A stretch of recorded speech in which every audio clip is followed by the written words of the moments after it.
Hey there everyone, welcome back to another Game Vault video. As always, I'm Captain Beefy with the Game Vault, and I've got some very unsurprising news for you today. Happy Christmas Eve, by the way, to everybody who celebrates Christmas. And if you don't celebrate Christmas, well, I still hope you have a great day. Intergalactic, the heretic prophet actress Tati Gabrielle attacks gamers. And this ignites further controversy. Who could have seen this one coming? Everybody. Let's cue to music and we'll talk about it.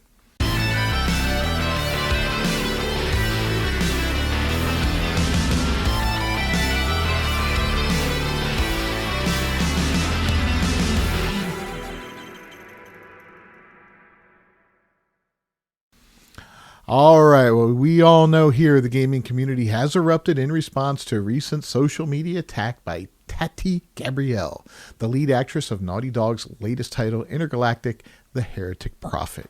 Gabrielle's come under fire after responding dismissively to fan backlash at her game's trailer, sparking further controversy around its less than stellar reception. Bingo, we've seen this 100 times, and it always ends the same way. You can't do this. This is the problem with social media. This is how social media has ruined entertainment and the relationship between fans and, I don't want to use the word stars or anything like that, but fans and entertainers. That's a better word. Whether they be actors, actresses, directors, developers, anybody in the entertainment industry, authors, all of it, right? Because it has put everybody too close to each other. 30 years ago, 20 years ago, we would have never been able to communicate so directly with Miss Gabrielle here, and she would have never seen what we said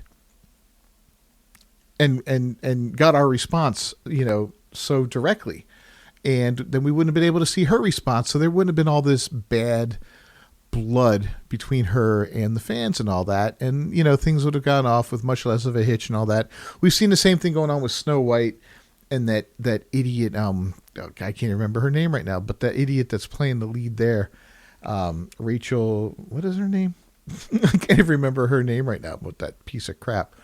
But yeah, we see what's going on with that, the backlash against that. The backlash spread out to that Y2K movie that came out. Nobody likes her. Nobody likes her. Anyway, Dom the Bomb posted this. Tati Gabrielle, who plays Jordan in Intergalactic, the Heretic Prophet, via her Instagram stories. You mad, bro? So, on her personal social media, the outspoken activist actress, there's the word, where do these women get that activist? I don't know. Shared fan-made artwork depicting her character alongside Ciri from the Witcher series. The image featured the characters enjoying drinks labeled Fragile Masculinity with the phrase "So DEI-licious." Accompanying the artwork was Gabrielle's provocative statement, "You mad, bro?" The gesture has been widely criticized as obnoxious and dismissive of genuine gamer concerns. Now, when I first watched the trailer, I described her character as appearing to be insufferable, and somebody mocked me for that or quoted it with a laugh thing like, really insufferable, whatever. And this right here proves my point. Not only is the character going to be insufferable, but the actress herself is an insufferable twat. And we can see that right now by this, And Steve here says, I'm not mad, I'm just not buying the game, and that will have zero impact on my life. And it's true. We're not mad, but we aren't going to buy your game. Your game's going to fail. You're not going to make money, and you're just going to ruin your name and your reputation in the industry. Naughty Dog's going to suffer. The industry, they're going to lose a lot of money. They're going to have to fire a lot of people, and the downward spiral of, of the gaming industry is going to continue for a while, probably another year, maybe two, before it really starts to swing back on a positive note. But we can thank, people like you, Miss Gabrielle, for that. She's got a history of incendiary activist comments and is a vocal proponent of DEI in gaming in Hollywood. When speaking with The List in 2023, Gabrielle doubled down on the false assertion that in order to identify with a character, a child must look exactly like them. That's stupid. The networks can listen more to the fans and pander more to them by listening and understanding that when they're shouting their outrage towards things, it's not just because they want to be bratty and they want to be whatever, but they want to be represented properly, she said. They want to see themselves. We all watch movies as children and find a piece of ourselves in a character. And that's what gives us inspiration or hope in our future. If they listen a bit more, we can go a lot further. This mentality spits in the face of universal characters who embody intangible morals like heroism or a devotion to family. It essentially states that human beings can only relate to those who look exactly like them. This mentality only divides humanity further, siloing us off from one another and ignoring the idea of shared experiences. And that's absolutely correct. We don't watch movies to see ourselves as a physical embodiment of a character, right? I didn't watch Rocky movies because I saw myself as Sylvester Stallone in the boxing ring, buffed out, beating up other guys and all that.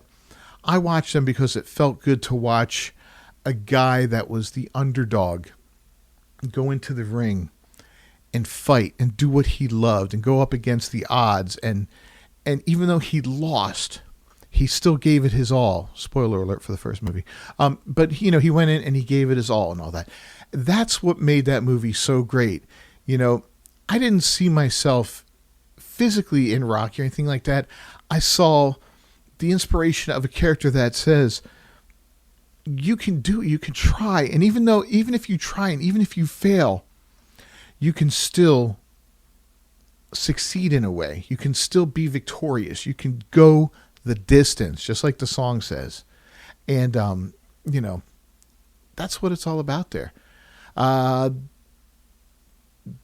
Dialga Marine says, for the sake of the game, she should not be doing this. It never goes over well when people attached to a project spit in the faces of potential customers. No, we see this time and time again, whether it be directors, actresses, actors, developers.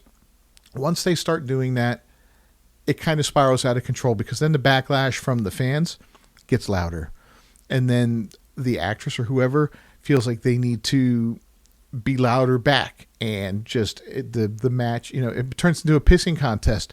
And let me tell you, there's a lot more dicks on our side than there are on hers, and the pissing contest, she's just going to end up drowning in it, because that's the way it goes in these things. The game's not going to make money. Okay. Not the kind of money it should make or could have made had it not embraced this kind of DEI nonsense, had they not gone for this obnoxious girl boss type character. Now, we haven't seen anything about it, right?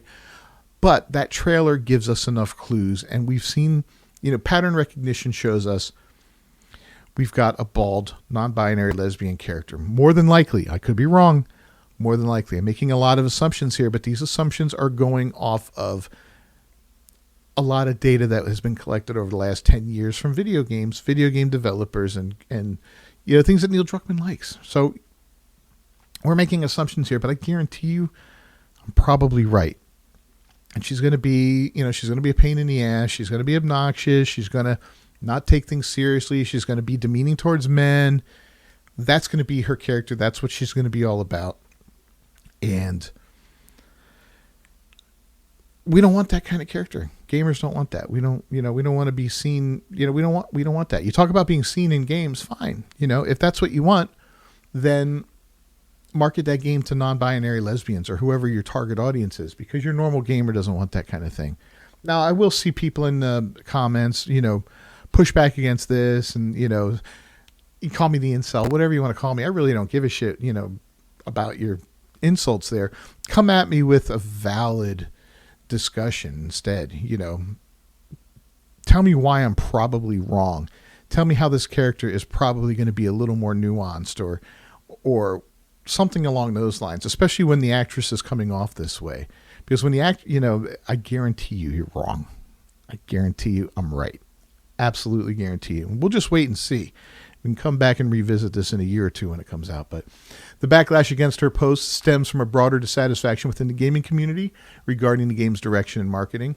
Many gamers feel that Intergalactic, the Heretic Prophet, will be just the latest game to prioritize DEI initiatives at the expense of engaging gameplay and storytelling. Critics argue that the game's girl boss themes do not resonate with its intended audience, leading to a disconnect between developers and players. While another studio might have received the benefit of the doubt, Naughty Dog is firmly in the crosshairs of angry gamers after it turned its zombie survival series, The Last of Us, into just another girl boss adventure in The Last of Us Part 2. The game discarded Joel, the first title's protagonist in favor of Abby, a huge buff woman with a square jaw. Here's Abby. Not only was Joel discarded, and Joel was a great character, man. But not only was he discarded, but Naughty Dog made it seem through the promotion of the game that he was alive and a major part of the story. That right there, that misdirection is egregious. Okay? And you see that a lot. Like we saw that in the advertisement for the first Godzilla movie with the recent Monsterverse and all that. When they showed, what's his name from Breaking Bad in there. And it looked like he was going to be the main character when he really wasn't. He was just there for like the first act, I think. So you see that sometimes, and that misdirection and all that, and it's dishonest in my opinion. But what can you do? A trailer's a trailer. It's, it is what it is. But activist developer Neil Druckmann and his team went as far as to create fake scenes in a trailer that showed Joel taking part in story beats to come later in the game.